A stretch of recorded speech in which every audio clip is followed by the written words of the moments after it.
आपने कहा हिंदू राष्ट्र की बात, अभी योगी आदित्यनाथ जी ने कह दिया कि हिंदू जो है वो राष्ट्रीय धर्म जो है वो माना जाए। तो ऐसे में जो बाकी धर्म के लोग हैं उनके अंदर चिंता पैदा हो रही है कि हिंदू राष्ट्र, हिंदू धर्म, राष्ट्रीय धर्म, बाकी धर्मों का क्या होगा फिर?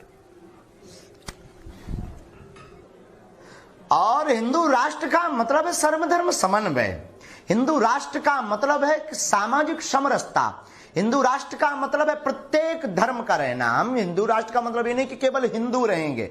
हिंदू राष्ट्र का मतलब है हमारे धार्मिक ग्रंथों में रहमान को स्थान है, हमारे रहीम बाबा को, क्षमा कीजिएगा, हमारे धार्मिक ग्रंथों में दोहों में बाबा रहीम को स्थान है, हमारे धार्मिक ग्रंथों में सबको स्थान है, क्योंकि आदि अनादि धर्म सनातन धर्म ही है। सनातन के अलावा कुछ है ही नहीं, बाकी सब पंथ हैं और किसी को कहीं जाने की आवश्यकता नहीं है। भारत को हिंदू राष्ट्र बनवाइए और प्रेम पूर्वक रहिए, हमें कोई दिक्कत नहीं।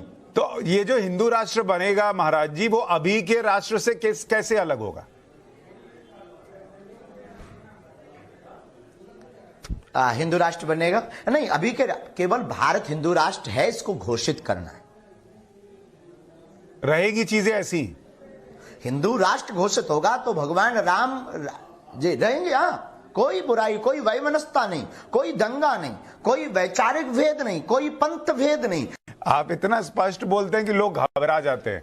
अच्छा, मुझे ये बताइए, अभी बीते कुछ दिनों में इतनी टेस्टिंग हुई है आपकी, उस टेस्टिंग का कोई प्रभाव पड़ा है आप पर? आपको लेकर कितने ही चैनल्स में मैंने देखा, मैजिशियन वगैरह भी आए, माइंड रीडर आए, वो सब देख रहे थे आपकी क्या हो रहा है? सांच को आंच नहीं, हमको ये दुख है, बस 1% दुख ये है, भारतीय ऋषि परंपरा को जादूगरी से तौलने का दुख है। हमारे हनुमान जी अष्ट सिद्धि नवनीत के दाता हैं। हनुमान जी महाराज पवन पुत्र हैं। हनुमान जी महाराज उड़कर के लंका गए, अब उसको भी जादूगरी से तौल देंगे। अब अगर कोई हमारे दरबार पर प्रश्न चिन्ह उठाता है तो हमारे दरबार में अगर कोई जादूगरी कहता है तो ये उसकी धूर्तता है, क्योंकि आदि कवि महर्षि वाल्मीकि जी की परंपरा से बागेश्वर बालाजी का दरबार चला है, आज का नहीं है, हम कोई नए नहीं हैं। महर्षि वाल्मीकि जी ने पत्र पर लिखकर रख दिया था कि जो लंका का राजा रावण है उसके विनाश के लिए भगवान अवतार लेंगे, सबरी के घर जाएंगे, उसका वध करेंगे, और एक एक बात सत्य हुई थी। वह उसी परंपरा के अंतर्गत हमारे दादा गुरु हमने दरबार प्रारंभ किया है, और वही पर्चे पर लिख करके रख देते हैं कि जिस हिसाब से आप रहे उससे ऐसा होगा। तो महाराज जी, आपको जादूगरी से तौलना, ऋषि परंपरा को जादूगरी से तौलना, यह देश का दुर्भाग्य है। महाराज जी, बहुत सारे न्यूज चैनल्स ने ऐसे लोगों को जगह दी, हालांकि मैंने तो न्यूज की पाठशाला में बुलाया तो कोई वो नहीं कर पाया जो आप करते हैं, और जो बाकी थे वो तो भाग गए, नदारद हो गए, वो वहां से कट लिए। लेकिन जब ये सब हो रहा था तो आप देख रहे थे, आपको लग रहा था ये क्या तमाशा चल रहा है न्यूज चैनल्स पर? हम बहुत ज्यादा देख नहीं पाते, परंतु हम सुन पा रहे थे। बीच बीच में हमको दिखाए जा रहे थे वीडियो कि ये इस प्रकार से देखो, उनकी एक सीमा है, हम उस कला के विरोधी नहीं, उनकी एक सीमा है। पर अध्यात्म आस्था ऋषि परंपरा एक अलग है। अध्यात्म परंपरा में कला की एक सीमा है, दरबार की कोई सीमा नहीं, असीमित है। आप अपनी कला से उसके मन में आप क्लू लोगे, फिर सोचवाओगे, फिर वो सोचेगा, फिर उसकी लिपसिंग देखकर, उसकी माइंड की फेस रीडिंग देखकर, फेस की एक्टिविटी देख करके आप नाम बता दोगे। आप समस्या नहीं बता सकते, आप समस्या का कारण नहीं बता सकते, आप उसके निवारण नहीं कर सकते, निवारण नहीं दे सकते, और बिफोर टाइम तो आप लिखकर नहीं रख सकते कि किसको उठाकर लाओगे, क्या उसकी समस्या होगी। अच्छा महाराज जी, आप इतना हिंदुओं को एक होने के लिए कह रहे हैं, मैं तो यहां देख रहा हूं हिंदू साधु संत ही एक नहीं हो पा रहे। अभी आज फिर अभी मुक्तेश्वरानंद जी ने आपके लिए कह दिया कि भाई कोई चमत्कार जैसी चीज नहीं होती, वो सबूत दें कि उन्होंने कितने कैंसर का इलाज किया है, कितने टीबी का इलाज किया है, वगैरह वगैरह। तो जब संत ही एक नहीं है तो भक्त क्या एक होंगे फिर? अब चूंकि वो हमारे सनातन धर्म के नियुक्त शंकराचार्य हैं, शंकराचार्य पर हमारी कोई टिप्पणी नहीं, सनातन धर्म पर और सनातनीय हिंदुओं पर हम टिप्पणी नहीं करेंगे। लेकिन आज जगतगुरु शंकराचार्य जी ने भी चमत्कार किया परकाया प्रवेश का। कैसे? वो भी चमत्कार था। अगर वो चमत्कार था तो चमत्कार, वो परकाया प्रवेश की लीला उन्होंने की थी, परकाया प्रवेश हो जाते थे।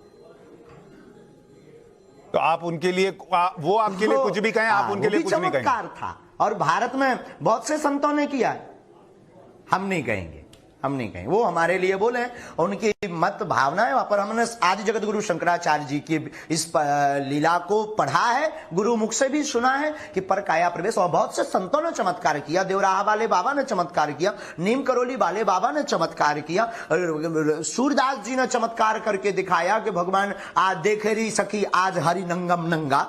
सूरदास, रैदास, कबीर, मीराबाई विष का प्याला पी गई। तो क्या ये ट्रिक है? क्या ये जादूगरी है? क्या ये चमत्कार नहीं है?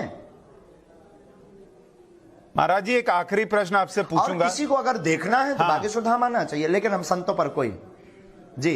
एक आखिरी प्रश्न, आपका ज्यादा समय नहीं लूंगा, आपके भक्त भी बैठे हुए हैं। मुझे ये बताइए, आजकल आपको धमकियां भी मिल रही हैं, आपको सुरक्षा मिली है? आपको सुरक्षा की जरूरत है?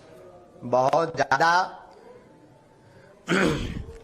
ज्यादा लोग पीछे लगे हैं, क्योंकि जब से हिंदू राष्ट्र की बात उठाई है तो सबको कीड़ा काट रहा है, क्योंकि सबको डर है। उनकी जो मिशन थे वो सब फेल हो रहे हैं।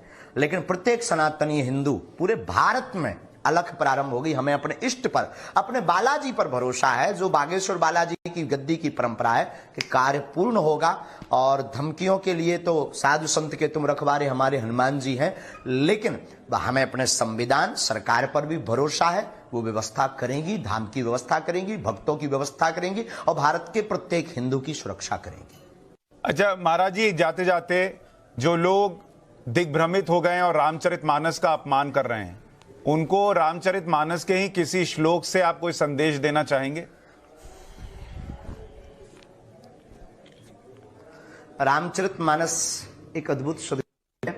जो लोग दिग्भ्रमित हुए हैं या रामचरितमानस पर टीका टिप्पणी कर रहे हैं, हम उनके लिए एक ही निवेदन, एक ही चौपाई के साथ, जो हम अक्षर कथा के प्रारंभ में बोलते हैं, सिया राममय सब जग जानी, करहु प्रणाम जोर जुग पानी। जो रामचरितमानस की पंक्ति सब में सीताराम देखती है, वो भला जाति बात पर क्यों अटकेंगे गोस्वामी जी? इसलिए दिग्भ्रमित ना होकर के गोस्वामी जी की रामचरितमानस, तुलसीकृत श्री रामचरितमानस का आधार लेकर के रामचरितमानस को राष्ट्रीय ग्रंथ बनाया जाए। यही भारतीय नागरिक होने के नाते हमारी मांग है और बालाजी के चरणों में प्रार्थना। और आपको भी धन्यवाद, पूरी नव भारत की टीम को, तिवारी जी को बहुत बहुत धन्यवाद। आप पाठशाला में जुड़े इसके लिए बहुत बहुत, जो हमारे पत्रकार महोदय, बहुत बहुत धन्यवाद महाराज जी। और आपने बड़ी बात कही कि न्यूज की पाठशाला में सबकी क्लास लगेगी। तो सबको आपने संदेश दिया है कि हिंदुओं को एकजुट होने की जरूरत है, वरना ऐसी साजिशें होंगी और उससे बचने की जरूरत है। और हिंसा की कोई जगह नहीं है हिंदू धर्म में, ये भी आज आपने याद दिलाया। बहुत बहुत धन्यवाद।